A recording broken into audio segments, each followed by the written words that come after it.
Good morning students. आज हम class 12th की यूनिट नंबर फर्स्ट का लेक्चर नंबर 10 डिलीवर करने जा रहे हैं आपके सामने।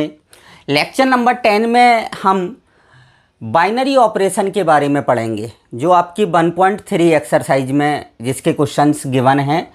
तो बाइनरी ऑपरेशन लेक्चर नंबर 9 तक हमने कंपोजिट फंक्शन, इन्वर्स फंक्शन और काइंड्स ऑफ फंक्शन के बारे में पढ़ा था। लेक्चर नंबर 10 में हम द्विआधारी संक्रियाओं के बारे में पढ़ेंगे। तो द्विआधारी संक्रियाएं क्या होती हैं, सबसे पहले डेफिनेशन पर बात करेंगे द्विआधारी संक्रियाओं की। कि द्वि का मतलब दो आधार वाली संक्रियाएं। कितने आधार वाली संक्रियाएं? दो आधार वाली संक्रियाएं। जैसे मैंने मान लिया यहाँ पर समुच्चय, कोई एक समुच्चय लिया है, समुच्चय ए में परिभाषित, समुच्चय ए में परिभाषित द्विआधारी संक्रियाओं का नोटेशन आपकी बुक में स्टार से किया गया है। इसको किससे किया गया है? स्टार से, इस सिंबल से। तो समुच्चय ए में परिभाषित द्विआधारी संक्रिया स्टार एक ऐसा नियम होती है कि समुच्चय ए के किन्हीं भी दो अवयवों के लिए, समुच्चय ए के किन्हीं भी दो अवयवों के लिए समुच्चय ए का एक अद्वितीय अवयव प्राप्त किया जा सके। ध्यान से सुनेंगे, डेफिनेशन बोल रहा हूं मैं आपके सामने। समुच्चय ए में परिभाषित द्विआधारी संक्रिया स्टार एक ऐसा नियम होती है कि समुच्चय ए के किन्हीं भी दो अवयवों के लिए, समुच्चय ए के किन्हीं भी दो अवयवों के लिए समुच्चय ए का एक अद्वितीय अवयव प्राप्त किया जा सके। ऐसी संक्रियाओं को हम क्या कहते हैं? द्विआधारी संक्रियाएं कहते हैं। द्विआधारी हमेशा दो ही आधार में यूज होगी, तीन आधार में इसको हम यूज नहीं कर सकते हैं। अगर हम तीन आधार में यूज करेंगे तो पहले दो में यूज करेंगे, देन उसके रिजल्ट का तीसरी के साथ द्विआधारी संक्रिया का यूज करेंगे। तो द्विआधारी संक्रिया मतलब दो आधार वाली। जैसे जनरली हम क्या लिखते हैं, जैसे 2 × 3 = क्या लिखते हैं? 6। 2 × 3 = 6। अब जैसे 2 और 3 है, 2 नेचुरल नंबर भी होता है, 2 रियल नंबर्स भी होता है, 2 इंटीजर्स भी होता है। लेकिन मैंने थोड़ी देर यहाँ पर नोटेशन दिया है, ये n में है प्राकृत संख्या, और ये भी किस में है? n में है। तो इनका जो रिजल्ट है, यहाँ पर जो द्विआधारी संक्रिया का काम करेगी वो क्या कर रही है? मल्टीप्लाई। क्या कर रहा है? मल्टीप्लाई। 2 × 3 = क्या है? 6। तो ये भी किस में है? n में। मतलब समुच्चय मतलब प्राकृत संख्याओं के समुच्चय n में परिभाषित द्विआधारी संक्रिया क्या हो जाएगी? 2 × 3 = 6। मतलब 2 और 3 का जो मल्टीप्लाई आएगा 6, वो भी किस में होना चाहिए? n में। मतलब मैंने क्या अभी बोला था आपसे, डेफिनेशन क्या बोली थी कि समुच्चय ए में परिभाषित द्विआधारी संक्रिया स्टार एक ऐसा नियम होती है कि समुच्चय ए के किन्हीं भी दो अवयवों के लिए, समुच्चय ए के किन्हीं भी दो अवयवों के लिए समुच्चय ए का एक अद्वितीय अवयव प्राप्त किया जा सके। तो मैं यहाँ पर बोल सकता हूँ प्राकृत संख्याओं के समुच्चय में दो प्राकृत संख्या है, तीन प्राकृत संख्या है, इनका मल्टीप्लाई 6 भी क्या है? एक प्राकृत संख्या है। मतलब यह एक द्विआधारी संक्रिया होगी। तो ये द्विआधारी संक्रिया की डेफिनेशन होती है। द्विआधारी संक्रियाओं के लिए ज़्यादा कोई विशेष थ्योरी का यूज है नहीं। सो हम 1.3 के क्वेश्चंस डिस्कस करेंगे और साथ ही साथ में इसकी हम थ्योरी भी क्वेश्चन के साथ डिस्कस करते चलेंगे। तो आप इसकी डेफिनेशन ज़रूर लिख लें। डेफिनेशन क्या लिखेंगे? समुच्चय ए में परिभाषित द्विआधारी संक्रिया स्टार एक ऐसा नियम है जिसके लिए समुच्चय ए के किन्हीं भी दो अवयवों के लिए, समुच्चय ए के किन्हीं भी दो अवयवों के लिए समुच्चय ए का एक अद्वितीय अवयव प्राप्त किया जा सके। जैसे मैंने लिखा कि ए बिलोंग्स टू ए किस में से ले लिया मैंने? ए में से। और B बिलोंग्स टू क्या है, B है, B बिलोंग्स टू क्या है, A है। सो अब मैंने लिख दिया कि A star B equal to क्या लिख दिया, AB लिख दिया। तो यहाँ पर जैसे A स्टार B होगा, अब कोई भी संक्रिया हो, यहाँ मल्टीप्लाई भी हो सकता है, प्लस भी हो सकता है, माइनस भी हो सकता है, डिवाइड भी हो सकता है, और भी कई जो भी ऑपरेशंस हों वो हो सकते हैं इनका। तो यहाँ पर जैसे मैंने A इंटू बी लिया है, तो A इंटू बी भी किस में होना चाहिए, A में होना चाहिए। किस में होना चाहिए, A में होना चाहिए। जैसे A star B equal to मैंने यहाँ पर A माइनस बी ले लिया, तो A माइनस बी भी बिलोंग्स टू क्या होना चाहिए, A होना चाहिए। चाहे आप A प्लस बी ले लें तो A प्लस बी भी बिलोंग्स टू क्या होना चाहिए। मतलब जो भी ऑपरेशन होगा वो जो रिजल्ट आएगा वो किस में होना चाहिए, A में होना चाहिए, तभी वह द्विआधारी संक्रिया के लिए संभव होगा, अदरवाइज नहीं होगा। सो आपका 1.3 के जो फर्स्ट नंबर का जो क्वेश्चन है, जिसमें 5 क्वेश्चन दिए हैं, वो इसी कंसेप्ट पर आधारित हैं। उसमें हमें केवल और केवल ये है बताना है कि द्विआधारी संक्रिया के लिए संभव है या नहीं। सो आप डेफिनेशन नोट कर लें, ये एग्जाम्पल्स इस टाइप से लिख लें, देन हम 1.3 एक्सरसाइज डिस्कस करते हैं।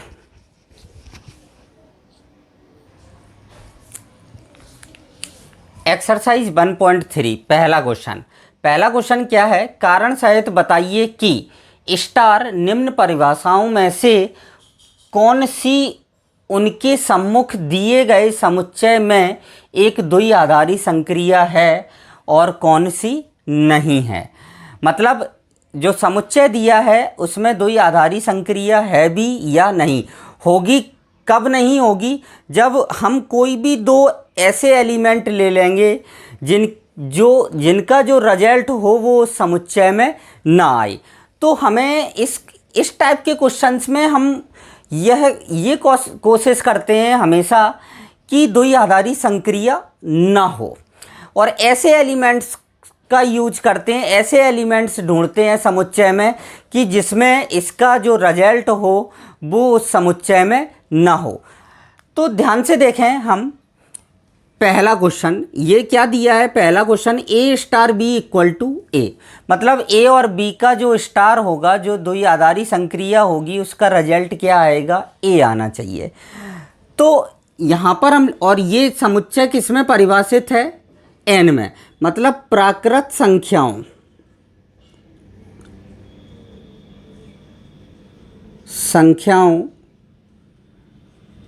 के समुच्चय N में यहाँ पर N में है, तो मतलब A भी प्राकृत होगा और B भी क्या होगा, प्राकृत होगा। मतलब A बिलोंग्स टू N होगा एंड B बिलोंग्स टू क्या होगा, N होगा। अब A बिलोंग्स टू N है और B बिलोंग्स टू N है, और अगर आप A और B का जो स्टार ले रहे हैं वो इक्वल टू क्या है, A है। और A तो आप पहले ही किस में से लिया है, आपने प्राकृत में से लिया है, तो निश्चित बात है इसका जो द्विआधारी संक्रिया होगी वो किस में से होगी, N में होगी। मतलब A भी किस में से आएगा, N में आएगा। अतः यहाँ पर लिख सकते हैं, अतः स्टार द्विआधारी संक्रिया है।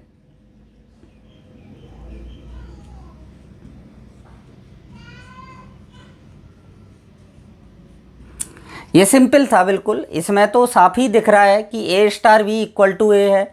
यहाँ के जो दोनों एलिमेंट्स होते हैं वो समुच्चय के होते हैं, और इनका रिजल्ट भी इन दो अवयव में से ही है, A है। तो A बिलोंग्स टू क्या होगा, N होगा। तो ये द्विआधारी संक्रिया। अब क्वेश्चन नंबर 2 में बात करते हैं कि A star B equal to है A प्लस B माइनस 3। क्या N में ये द्विआधारी संक्रिया है या नहीं। हमें A प्राकृत लेना है और B प्राकृत लेना है। अगर ये भी प्राकृत आ जाता है तो द्विआधारी संक्रिया है। और अगर किसी भी अवयवों के युग्म के लिए अगर ये N में नहीं आता है तो ये द्विआधारी संक्रिया नहीं होगी। हमेशा ये बात याद रखना है प्रत्येक स्टूडेंट को, जब हमें कोई चीज़ जांच करनी होती है कि यह होगा या नहीं होगा।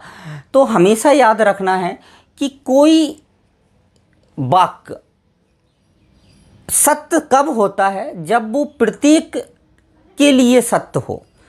कोई वाक्य कब सत्य होता है, जब वो प्रत्येक के लिए कैसा हो, सत्य हो। अगर आप किसी भी एक, अगर आप में से किसी एक ने भी अगर ये प्रूव कर दिया कि यह वाक्य सत्य नहीं है, ये असत्य है, तो वह सर्वदा सत्य नहीं रहेगा।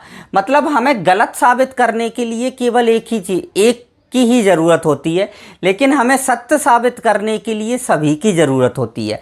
तो हम हमेशा बुराइयां ढूंढेंगे कि ए स्टार बी ए प्लस बी माइनस 3 द्वि आधारी संक्रिया है या नहीं। तो हम कोशिश ये करेंगे कि किसी भी एक मतलब ऐसा अवयवों का युग्म ढूंढ लें एन में कि जिसके लिए ये इसका जो रिजल्ट है वो एन में ना आए, तो ये द्वि आधारी संक्रिया नहीं होगी। सो आप ध्यान से देखेंगे यहाँ पर कि मैंने यहाँ पर लिखा कि एन में यहाँ पर सीधा आप ये लिख चुके हैं। मान लिया कि माना मैंने a बराबर 1 ले लिया और b बराबर क्या ले लिया, 2 ले लिया। a का मान 1 लिया, b का मान 2 लिया, तो a कॉमा b कैसे हैं, बिलोंग्स टू n होने चाहिए। a कॉमा b दोनों ही किस में से होना चाहिए, n में से होना चाहिए। ये बात आपको पहले याद रखना है कि ऐसा नहीं कि आपने a और b ले लिए कहीं से भी और प्राकृत नहीं है, तो वो आपका क्वेश्चन गलत हो जाएगा। तो a का मान 1 लिया, b का मान 2 लिया। अब मैं इस संक्रिया का यूज कर रहा हूँ, a स्टार 1 स्टार 2। a की जगह 1 रखना है, b की जगह 2 रखना है, तो 1 प्लस 2 माइनस 3, तो 3 माइनस क्या आ जाएगा, 3 से 3 कैंसिल आउट 0। क्या 0 एक प्राकृत संख्या होती है, क्या 0 एक प्राकृत संख्या होती है, नहीं होती है। मतलब 0 is not belongs to n, 0 is not belongs to क्या होगा, n। अब निश्चित बात है आपने a प्राकृत लिया था, b प्राकृत लिया था, लेकिन इसका रिजल्ट प्राकृत नहीं आया, तो हम यहां से कह सकते हैं कि यह द्वि आधारी संक्रिया नहीं होगी। कई स्टूडेंट ऐसे सोचेंगे कि a इक्वल टू हम 2 ले लें, b इक्वल टू 3 ले लें, तो ये द्वि आधारी संक्रिया है।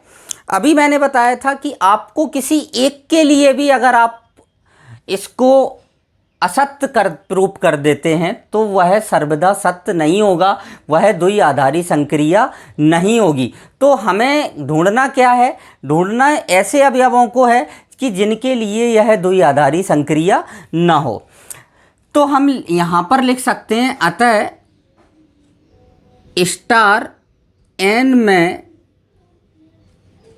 में द्वि आधारी संक्रिया नहीं है। अब आप क्वेश्चन नंबर फर्स्ट और सेकंड को आप नोट करें, नेक्स्ट थर्ड और फोर्थ डिस्कस करते हैं। अभी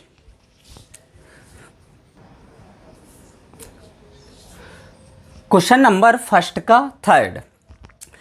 के थर्ड में क्या है, a star b equal to a plus 3b n में परिभाषित है। किस में है, n में, मतलब प्राकृत संख्याओं किस में परिभाषित, किस समुच्चय में है, प्राकृत संख्याओं के समुच्चय में। अब आप ध्यान से देखिए कि a स्टार b, a कैसा होगा, प्राकृत होगा, b कैसा होगा, प्राकृत होगा। a प्राकृत है, यहाँ पर b प्राकृत है। अगर हम किसी भी प्राकृत संख्या में 3 का गुणा कर दें तो रिजल्ट क्या आएगा, प्राकृत संख्या आएगी। तो अगर b प्राकृत है और b में 3 से मल्टीप्लाई हो रहा है तो 3b की b क्या होगा, एक प्राकृत संख्या होगी। 3b भी प्राकृत है और a भी प्राकृत है, और दो प्राकृत, और हम जानते हैं कि दो प्राकृत संख्याओं का योग भी सदैव कैसा होता है, प्राकृत संख्या होती है। तो निश्चित बात है कि a प्लस 3b भी किस में से होगा, n में से होगा, और अगर ये n में से होगा तो यह एक द्वि आधारी संक्रिया होगी। अब हम इसको लिखेंगे कैसे कि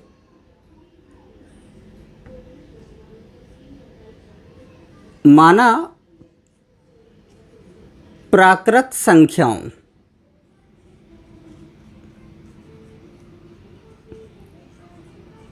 के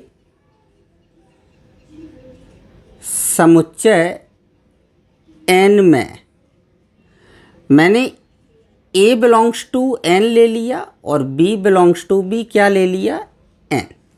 a और b दोनों किस में से लिए, n में से। तो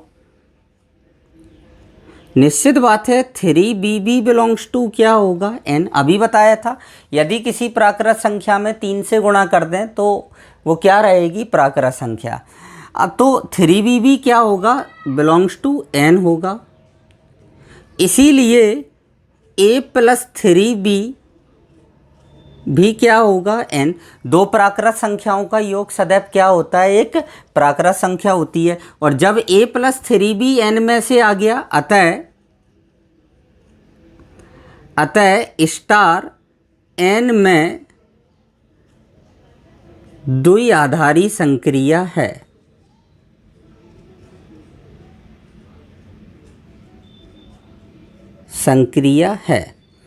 अब ये हो गया question number 3। Question number 4, Q क्या होता है, परिमेय संख्याओं का समुच्चय। किसका समुच्चय, परिमेय संख्याओं का।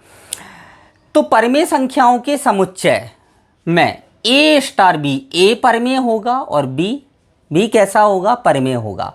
तो a अपॉन b क्या परिमेय होगा। परिमेय संख्याएं कौन सी होती हैं, सारी प्राकृत संख्याएं, सारी पूर्णांक संख्याएं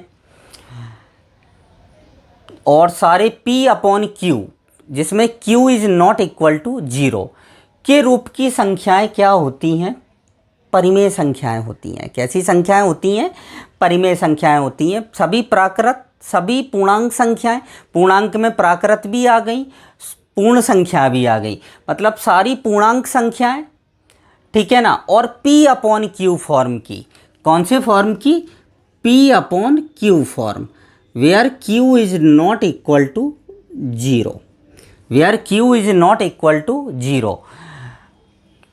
p अपॉन q कभी भी 0 नहीं होना चाहिए। इस फॉर्म की संख्याएं कैसी होती हैं, परिमेय होती हैं। अब यहाँ पर हम बात करें कि कोई ऐसी संख्या बताओ, हमें क्या ढूंढना है, हमें कोशिश ये करना है कि हम ऐसे दो नंबर निकाल लें, a और b परिमेय, ऐसे दो नंबर लें कि जिनका अनुपात परिमेय ना हो।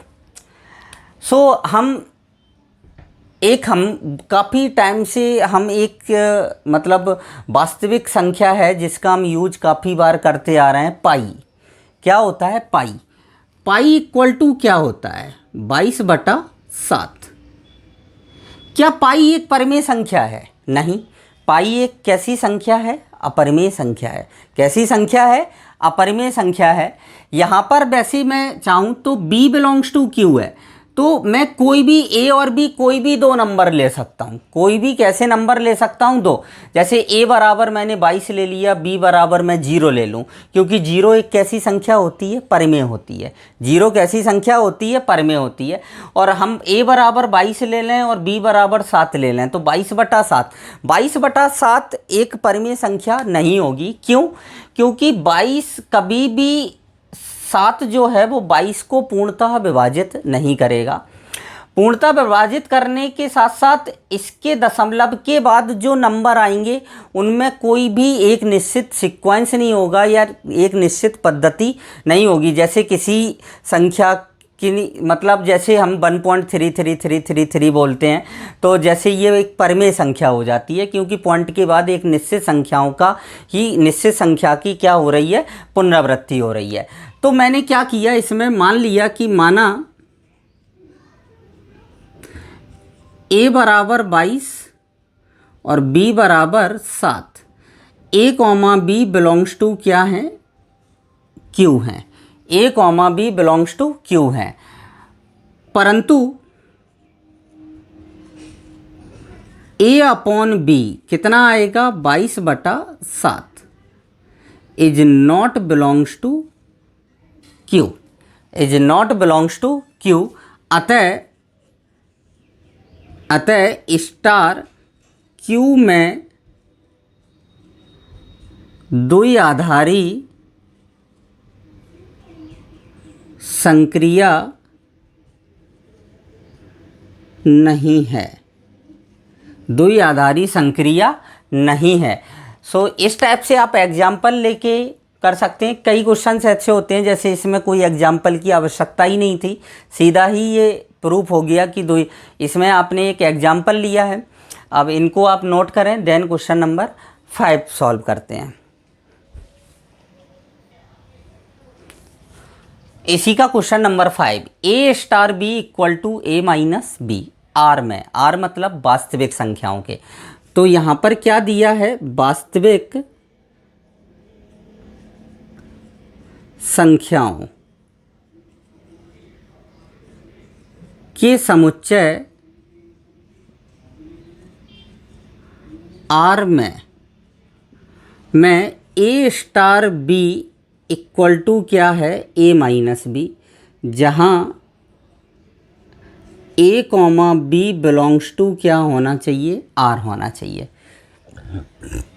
ए star B equal to A minus b, जहाँ ए और बी दोनों किस में से होना चाहिए, आर में से। तो ए माइनस बी भी किस में से होना चाहिए, आर में से, क्योंकि हम जानते हैं कि दो वास्तविक संख्याओं का अंतर सदैव एक वास्तविक संख्या होती है।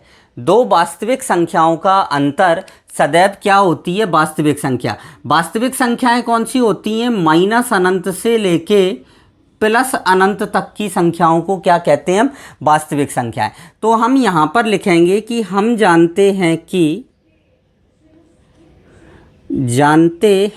कि दो वास्तविक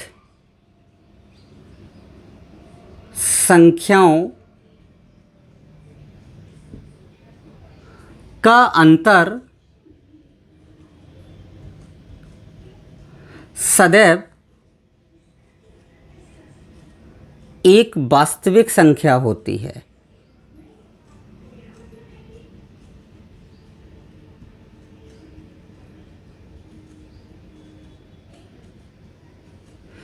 दो वास्तविक संख्याओं का अंतर सदैव एक कैसी संख्या होती है, वास्तविक संख्या होती है। इसीलिए a minus B belongs to क्या होगा, r होगा।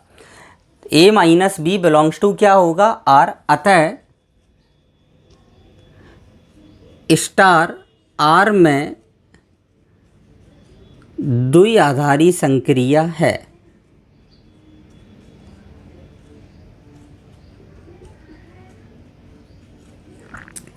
सो आज आपका 1.3 का क्वेश्चन नंबर फर्स्ट कंप्लीट हो गया है। क्वेश्चन नंबर सेकंड हम नेक्स्ट वीडियो में डिस्कस करेंगे। सो आज आप क्वेश्चन नंबर फर्स्ट के पांचों पार्ट्स को, आप पांचों क्वेश्चंस को आप नोट कर लें और इनको एक बार रिवाइज ज़रूर करें।